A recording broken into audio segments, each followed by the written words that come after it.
Okay, let's jump right into this explainer.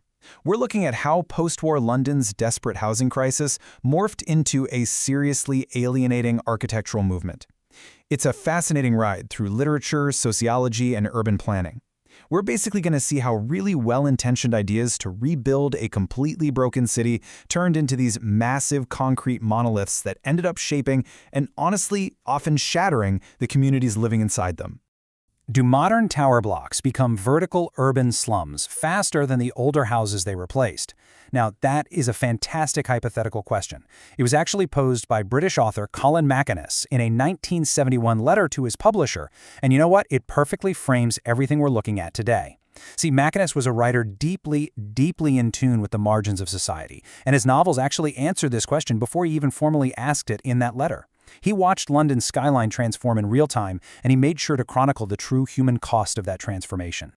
So, to really wrap our heads around this, we're going to trace MacInnes' spatial journey through the city. We'll start with Part 1, post-war London in ruins. Then Part 2, slums and early gentrification. Moving on to Part 3, moving out to the suburbs. Part 4 is the brutalist tower trap, and we'll wrap up with Part 5, losing the human touch. All right, Part 1, post-war London in ruins, or the devastation of the Blitz. Look, you absolutely cannot understand London's modern architecture without first understanding the sheer, terrifying destruction that came right before it. 76.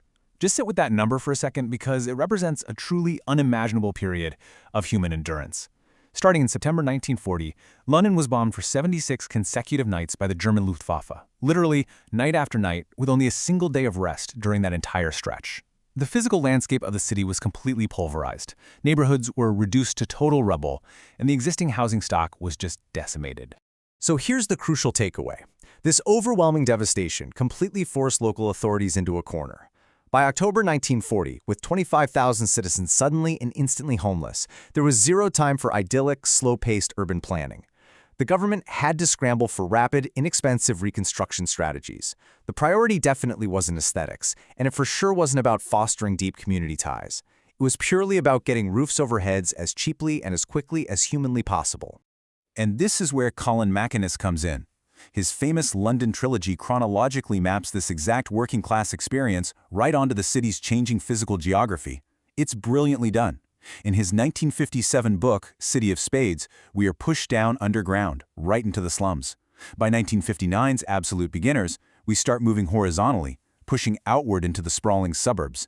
And finally, in 1960's Mr. Love and Justice, we ascend straight up, vertically, into those new monolithic tower blocks.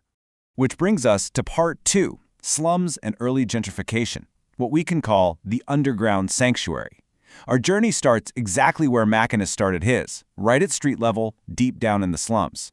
Let's examine those initial phases of post-war urban displacement and see what actually happened to the folks living in the city's forgotten corners. Now, what's genuinely fascinating here is the word gentrification itself. Sociologist Ruth Glass officially coined that term in the mid-1960s to describe the displacement of the working class. But MacInnes' fiction, it accurately diagnosed and gave a voice to the very real anxieties of this displacement a full 4 years earlier. He literally saw it happening right in front of him. You see, before the war, slum clearance was generally this altruistic project meant to actually improve people's lives. But post-war policy, it took a much darker turn. In City of Spades, MacInnes highlights how the bureaucracy shifted toward a market-driven, passive kind of gentrification. Authorities would intentionally starve certain neighborhoods of resources. They just let them rot, actively bleeding these areas of their cultural identity just to make way for highly profitable commercial interests down the line. Add in the Rent Act of 1957, which deregulated rent control, and ordinary citizens were handed an impossible choice: either face forced eviction or suffer through absolute institutional neglect.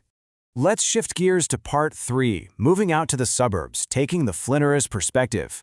Leaving that crumbling urban core behind, we transition horizontally to the expanding suburbs to explore the early, though definitely fleeting, optimism that surrounded the new building boom. I absolutely love this quote from the narrator of Absolute Beginners. He describes the new architecture as clean, new concrete cloud kissers, rising up like felixes from the Old English squares.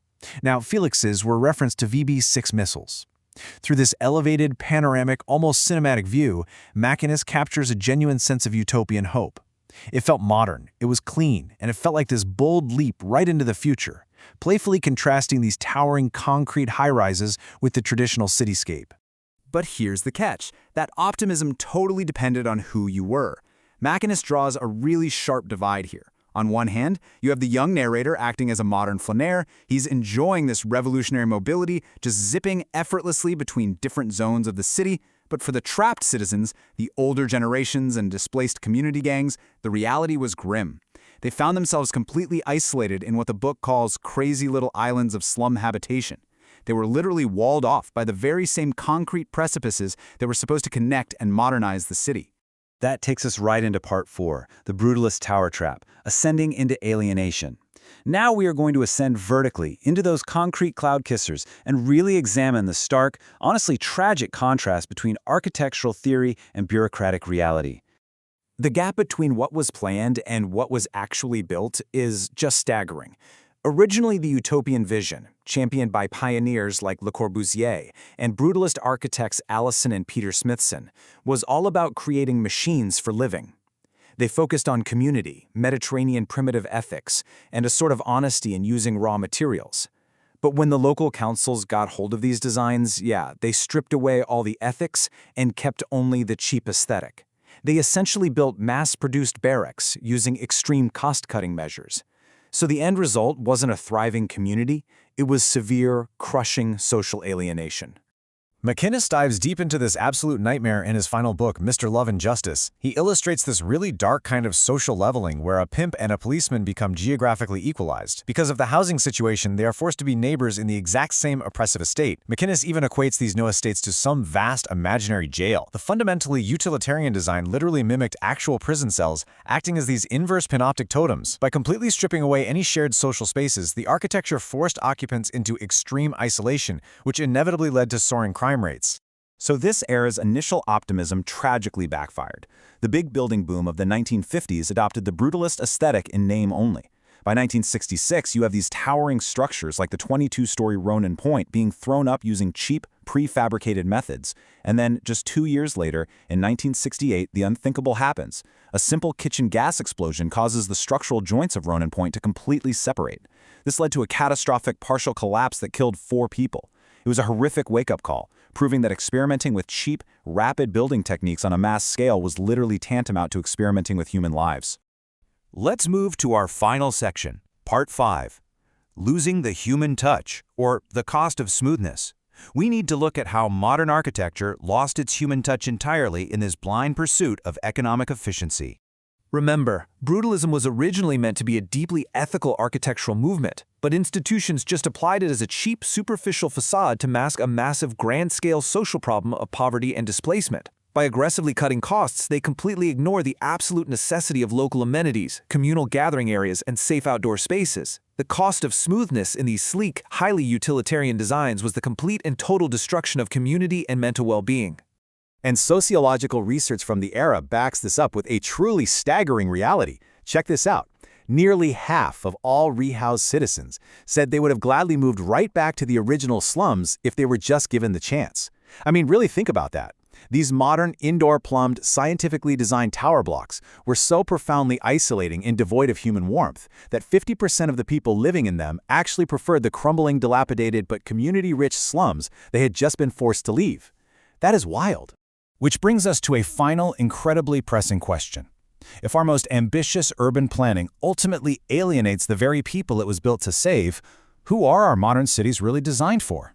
Are they built for the communities actually living inside them, or merely to satisfy a spreadsheet? I'm going to leave you with that thought to chew on the next time you look up at the evolving skyline of your own city. Thanks so much for exploring this with me today.